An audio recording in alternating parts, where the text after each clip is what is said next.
अगवा कयो उनखे उहो ई तव्हां जे हवाले करे सघे थो, पर उहो बि चाची ऐं सोट जे आज़ाद थियण खां पोइ। पहिरियां त तव्हां असांजी छोकिरी खे आज़ाद कयो, उन खां पोइ बाक़ी ॻाल्हियूं पोइ कंदासीं। ॻाल्हि ॿुध, हिते असां हज़ारे ॻाल्हियूं कंदासीं न, पोइ बि पाण में निबरंदासीं कोन।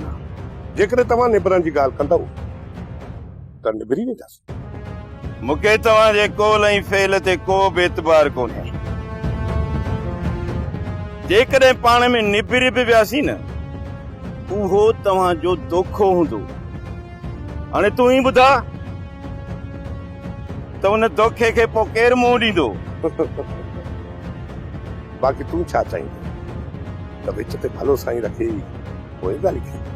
जॾहिं कंहिं कूड़े माण्हू ते एतबार ई न आहे त पोइ इहो मां एतबार कीअं कयां त तव्हां भले साईं ते हथ रखी ऐं सच ॻाल्हाईंदो? बस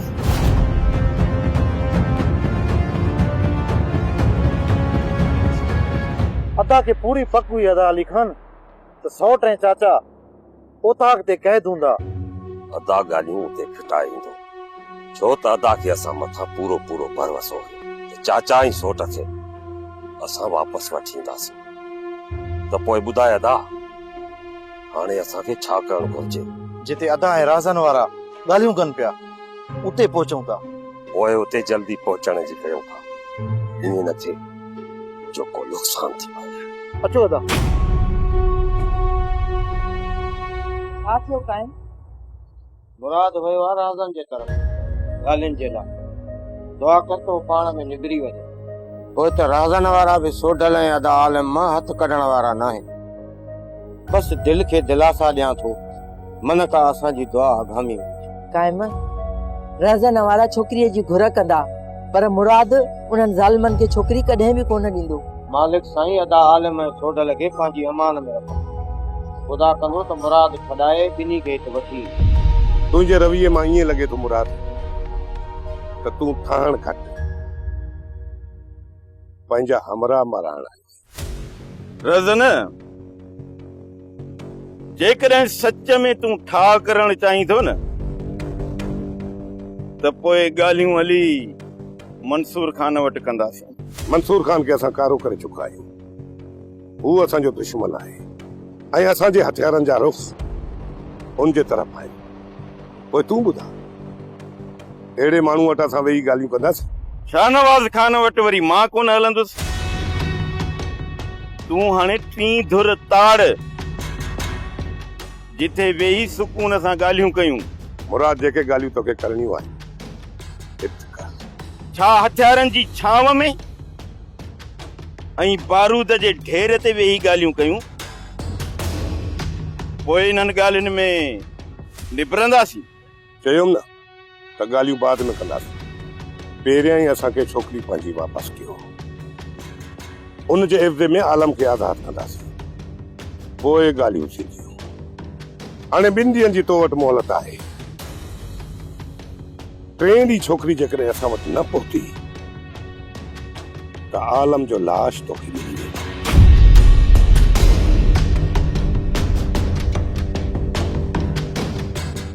एक कमीनो शख्स जेस ताईं रत जा दरिया न वहाराईंदो, तेस ताईं इन जी दिल खे कॾहिं बि सुकून कोन मिलंदो।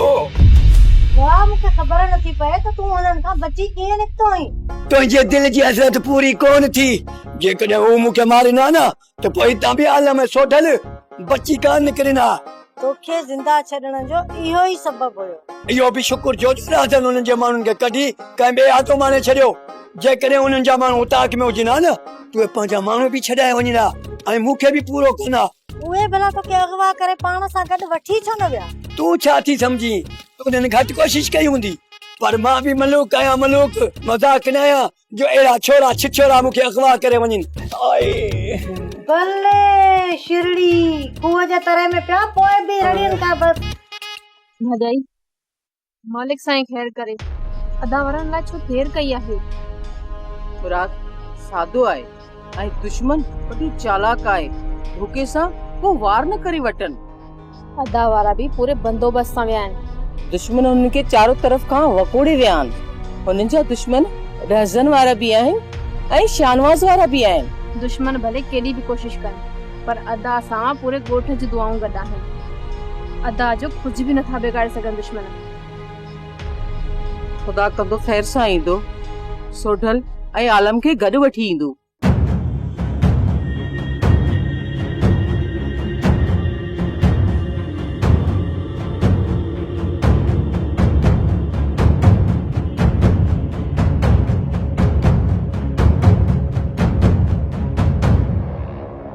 कम जो छा थियो?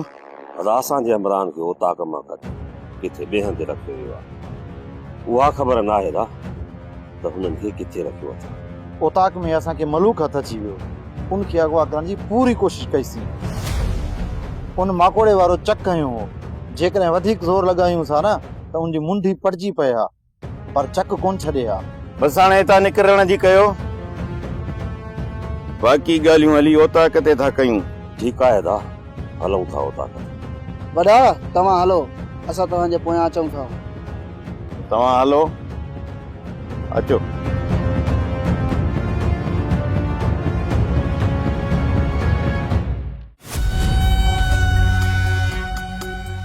तव्हांजे पोयां अली ऐं पीर लारा हिते आया हुआ सोढल ऐं आलम खे छॾाइण जे लाइ। बाक़ी जे मलूक खे अहिड़ो कुटियूं जीअं पतण ते गॾह कुटियो आहे। कमीना के चाचा असां अॻ में ई होश में न आहियूं। हे त तूं वरी असांजे हथनि ते न मुंडी होश कर। बेचारो सही त चई, इन्हीं में इन वीचारे जो करो।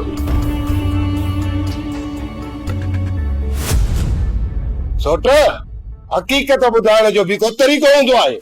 छा मुंहिंजो पीउ गॾो आहे? न मूं बि मिड़ई ॻाल्हि कई त तुंहिंजे पीउ खे गॾह अगरि कुटियो अथनि पोइ मूं तुंहिंजे पीउ खे गॾह थोरी चयो। बस हाणे बस पहिरें रा असांखे हकीकत जी ख़बर पइजी वई आहे।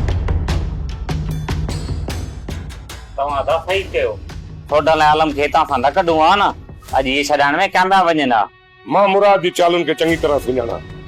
जेकॾहिं मां तव्हांखे उते न वठी वञा हा न त मूंखे अकेलो ॾिसी उते मारींदा, पर जेकॾहिं मां तव्हांखे उते वठी वञा हा त हू हिते हमलो करे पंहिंजा हमराह छॾाए वञा। इन्ही करे त असां इहा चाल खेॾी। हाणे मुराद खे ख़बर पइजी वेंदी त हुनजो कहिड़े दुश्मन सां पालो पियो आहे। रहज़न वारा इन करे कावड़ में कोन निकिता आहिनि त उन्हनि खे अची वापसि घुर्जे, पर सोढल उन्हनि जी छोकिरी खे अगवा करे गुम करे छॾियो आहे। छा था इहा हकीकत आहे? हा लिखा न, इहा एॾी वॾी ॻाल्हि सोट असां खां लिकाई ऐं इन ॻाल्हि जी जॾहिं रहज़न वारनि खे ख़बर पई न पोइ हुननि अची आलम खे अगवा कयो। जॾहिं सौट उन्हनि जी छोकिरी अगवा करे चुको हो त पोइ उन्हनि जो रुख छो न कयईं? सोट इहो सोचियो हूंदो त हू पंहिंजी छोकिरी खे छॾाइण लाइ मूंखे कुझु बि न चवंदा ऐं चाचे आलम खे आज़ाद करे छॾींदा, पर इहा सोट खे सोच ई कान हुई त रहज़न वारा एॾा त ज़ालिम आहिनि जो उन्हनि जे घर जी इज़त बि उन्हनि जे अॻियां का अहमियत नथी रखे। सभ खां पहिरियां इहा जांच करणी पवंदी त सोढल छोकिरीअ खे कंहिं वटि ऐं किथे छॾे आयो आहे। अदा राति जो सोढल ॿाहिरि निकिरी वेंदो हो। इहा पक सम्झो त हू छोकिरीअ सां मिलण लाइ वेंदो हो। अदा सौट ते अफ़सोस थिए थो, हेॾी वॾी ॻाल्हि तव्हां खां लिकायईं। सोट जेका ग़लती कई आहे न ही उनजी सज़ा पियो थो लोड़े, पर जेकॾहिं मूंसां सलाह करे हा न त अॼु असां इन मुसीबत में न पऊं हा। राजा ॾे रेस मंसूर खान जे मथां हमलो थियो त इहा पक सम्झो त छोकिरी उनखे इन महिल हथाई हूंदी। बाबा इन ॻाल्हि जी मंसूर खान खे ख़बर न पई, पर हाणे इहा ॻाल्हि लिकंदी त कोन न। ऐं इन ॻाल्हि जी जेॾीमहिल मंसूर खान खे ख़बर पई न त हू बची हिते पहुचंदो ऐं जेकॾहिं उन छोकिरीअ जी घुर कई त उनखे जवाब मां बि ॾेई कोन सघंदुसि पर इहो मसइलो हिते ख़तम कोन थींदो अञा इहो मसइलो अॻिते वधंदो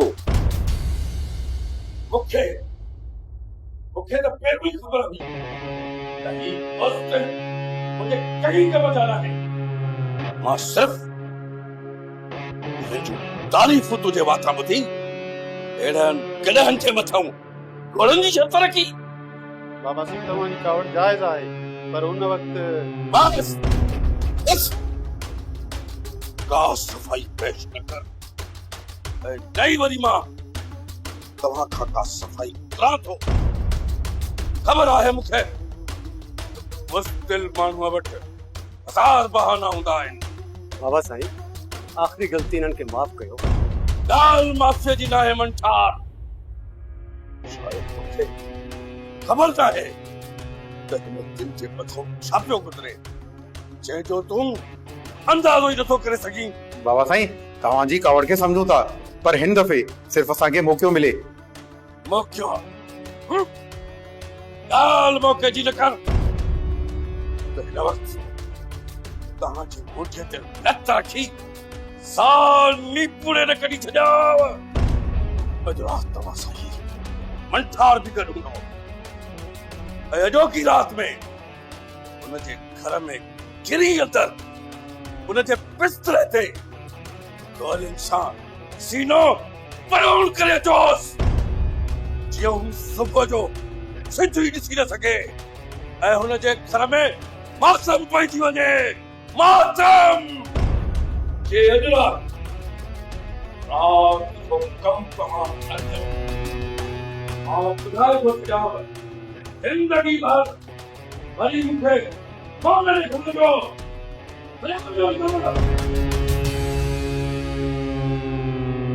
अंठार बाबा साईं वॾी कावड़ में हुयो उन जो हक़ थिए थो केतिरा ॾींहं थी विया आहिनि तव्हां छा कयो आहे मंठार तूं त चवीं थो पर मुराद असांखे अहिड़ो मौक़ो ॾींदो ई न आहे राति हलूं था मुराद जे घर ॾे पोइ खटखटाए छा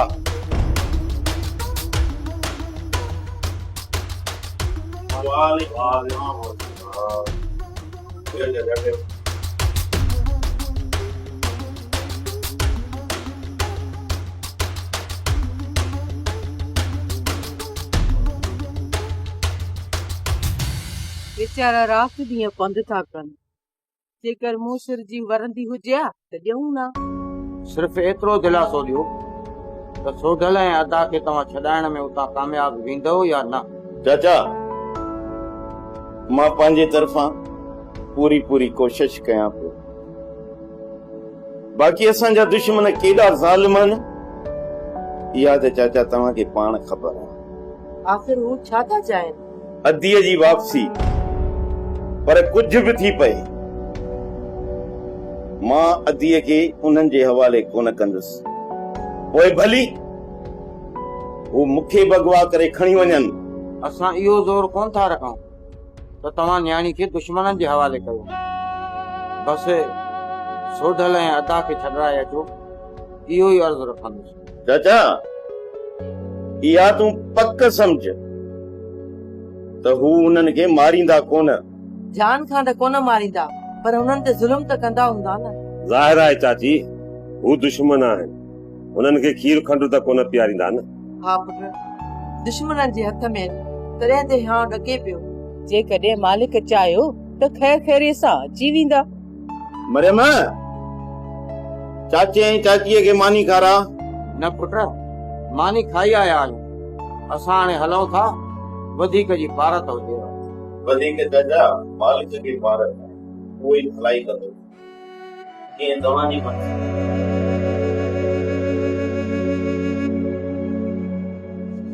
मालिक साईं भलाई कंदो वधीक उनखे ई भारत आहे चाचा जो घर भी वीरान थी वियो जेकॾहिं मजानी बची थी वञनि त पोइ तव्हां भले मूंखे होॾां मोकिले छॾियो मुंहिंजी भेण हिते बचानियूं पर जेकॾहिं ॾहनि चालीनि जी बि ॻाल्हि आई न तब तोखे पंहिंजे दुश्मननि जे हवाले कोन कंदुसि। इहा ॻाल्हि पंहिंजे ज़हन में विहारे छॾ। उते हिकिड़ी ॻाल्हि जो ख्यालु रखिजे, मंसूर खान खे को गुथो लफ़्ज़ न ॻाल्हाइजो। सोट अहिड़ा असांखे मंसूर खान खीर जा वटा पीआरिया आहिनि जो हुन सां मौज़ब तरीक़े सां पेश अचां।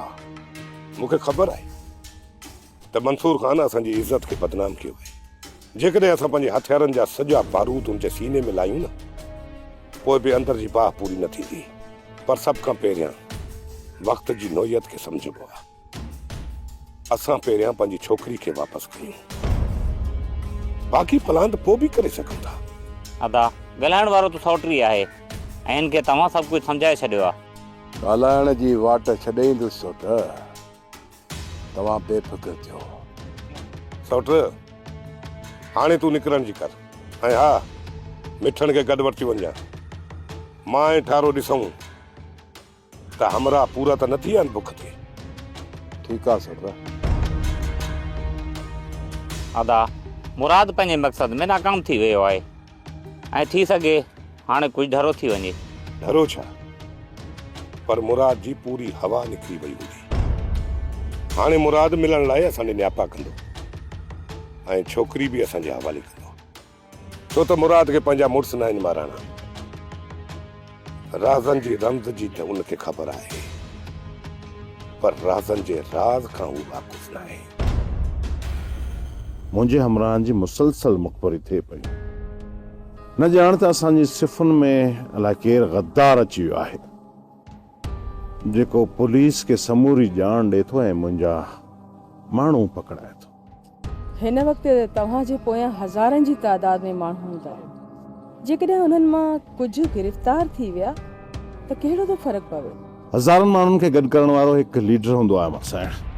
कारकुन त हज़ारे थी सघनि था, पर जेके कमान संभालनि ऐं उन्हनि सभिनी खे हिकु जाइ ते गॾु कनि, इहा ख़ूबी सिर्फ़ चंद माण्हुनि में हूंदी आहे। ऐं पुलिस वारा उन्ही माण्हुनि खे टारगेट कनि था पिया, उन्हनि जे पोयां बाहि ॿारे छॾिए थो। मंसूर बाबा, तव्हां DSP साहब सां मिलिया आहियो? उहो छा थो चवे?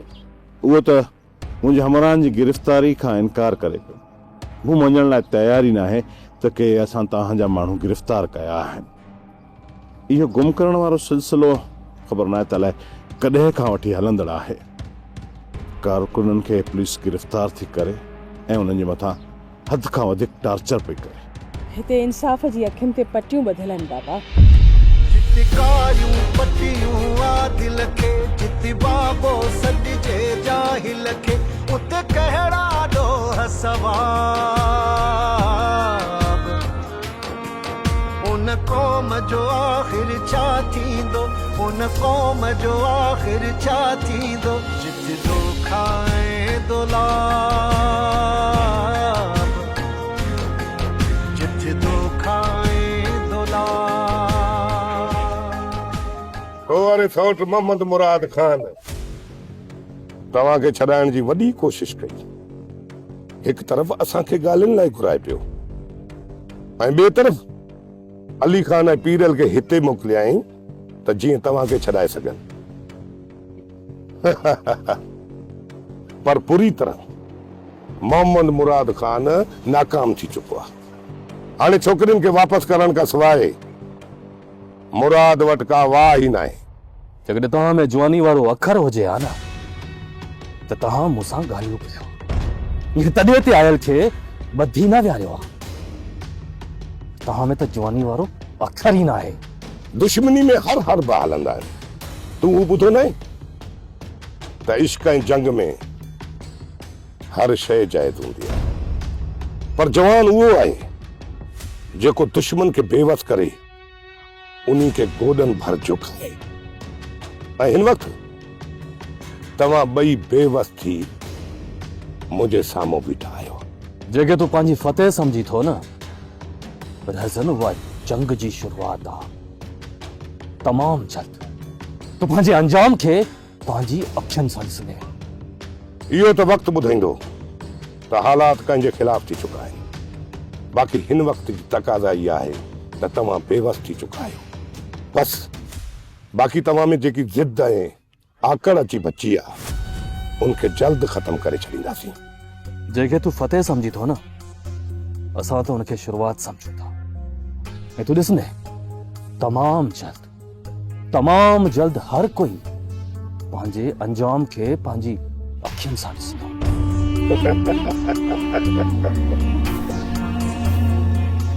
तूं राज़नि जी रमज़ ॾिठी आहे, पर तूं राज़नि जे राज़ खां वापसि बाबा खे नातो कयो आहे ऐं हैदर अवां खे वठणु अचे पियो। ठीकु आहे, मां इंतज़ारु कयां थो। इहो तव्हां ख़ौफ़ न कयो जो तव्हांखे कुझु थींदो। जेकॾहिं धोखे सां फसाए वियो न, पोइ बि असांजे मथां फ़र्क़ु न पवंदो, छो त असांजो शींहुं सोट ॿाहिरि वेठो आहे। तव्हां पंहिंजो हथियार सुल्तान खे ॾियो ऐं तव्हां अंदरि अचो।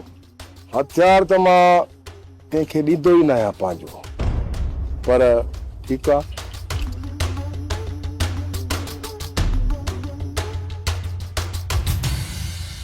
मूंखे त अहिड़ो को बि आसरो ऐं उमेद नज़र कोन थो अचे जे अदा आलम ऐं सोडल ख़ैरनि सां वापसि घरु ईंदा। अहिड़ियूं ॻाल्हियूं न कर, मालिक साईं भलाई कंदो। तूं मुराद खे कोन ॾिठो त हू चहिरे मां ई सुस्त ऐं नाउमीद नज़र पियो अचे। सम्झां थो त राज़नि हमराहनि खे छॾण खां ठुप इनकार करे छॾियो आहे। जेकॾहिं मुराद ज़िद छॾी न छोकिरीअ खे हुननि जे हवाले कयईं त आलम ऐं सोडल खे हू छॾींदा। इहो कोन ॿुधई त मुराद छा चयो। हू पंहिंजी भेण खे कॾहिं बि वरी दुश्मननि जे दर ते वापसि कोन मोकिलींदो आहे। जेकॾहिं हू ॻाल्हियूं कनि ऐं रज़न वारनि खां भले साईं ते हथ रखाइनि त पोइ हू छोकिरीअ ते ज़ुल्म न कंदा। हनीफा हिक ॿिए जे सिरनि जा घोरिया थी विया आहिनि ऐं तूं वरी ॻाल्हियुनि जो सोचें पई। मरंदा मरी वेंदा पर कॾहिं बि ठहंदा कोन। पंहिंजे पुट जी ज़िंदगीअ जो सवाल आहे। छा तूं मुराद जे मथां ज़ोर नथो रखी सघे त हू छोकिरीअ खे वापसि करे? छोकिरी जी वापसी जी जॾहिं बि ॻाल्हि ईंदी आहे न त मुराद जूं अखियूं रत छॾींदियूं आहिनि। पोइ तूं ई ॿुधाए त इन्ही हालत में मुराद सां केरु ॻाल्हाईंदो। हाणे असां सोडल ऐं अदे आलम लाइ दुआ खां सवाइ ॿियो कुझु बि नथा करे सघूं। हा काइम कंहिं बि जवान पुट जे माउ पीउ खे ख़ुदा ताला एतिरो मजबूर न करे जेतिरो असां थे आहियूं। तव्हां सदाई मूंखे ग़लति सम्झंदा आहियो। हिन में तव्हांजो ॾोह न आहे। इहो सॼो ॾोह इन मीर जाफ़र जो आहे जेको नथो चाहे त हिते अमन हुजे। छो त हीउ मीर जाफ़र चाहे थो त हिकु ॾाढी धुर खे ॿी ॾाढी धुर सां अटकाए छॾिजे त जीअं हू पंहिंजे मसइलनि में ई गुम हुजनि ऐं हू पंहिंजा मफ़ादात हासिल करे सघे। मीर शाह नवाज़ खान जा असां में कंहिं बि मफ़ाद न आहे ऐं न ई असां हुनजे चवण ते कंहिंजे ख़िलाफ़ हथियार इस्तेमालु कंदा आहियूं। इहा तमामु सुठी ॻाल्हि आहे काकर त तव्हां मीर जाफ़र ख़ान जे ख़्यालात सां ॿधल न आहियो, पर तव्हां आज़ाद ख़्याल आहियो। हिन वक़्त बि जेके असां हथियार खयां आहिनि सिर्फ़ु तव्हांजे नाइंसाफ़ीअ जे करे। इहो तव्हां न सोचो त उन पोयां बि मीर शाह नवाज़ खान जो हथ आहे। काकर इंसान ग़लतीअ जो घर हूंदो आहे ऐं बहादुर ऐं सचो इंसान उहो हूंदो आहे जेको पंहिंजी ग़लतीअ खे तस्लीम करे ऐं उनजो उज़ालो भरे ॾिए। मूंखां ग़लती थी आहे, मां मञा थो ऐं मां उनजो ॾोह ॾंड भरे ॾियण लाइ तयारु आहियां, पर उन्हनि जे लाइ तव्हांखे टेबल ते अची वेहणो पवंदो, ॻाल्हियूं करण लाइ। पर जेकॾहिं असां इहे ॻाल्हियूं न कंदासीं त पोइ मुंहिंजा दुश्मन तव्हांजा कन भरींदा ऐं तव्हांजा दुश्मन मुंहिंजा कन भरींदा। पोइ असल सच त कूड़नि किस्सनि में दॿिजी बीठो। इन करे चवां थो तव्हां सभु अचो, वेही कुर्ब ऐं प्यार सां हिन मसइले खे हल कयूं। जॾहिं त मां पाक पलान कुर्ब ऐं प्यार सां भरे ॾियण लाइ तयारु आहियां, पोइ छो असां हिन क्रोध जी भट्टी में पंहिंजी दिलनि खे साड़ियूं ऐं नफ़रतुनि जी बाहि खे जनम ॾियूं।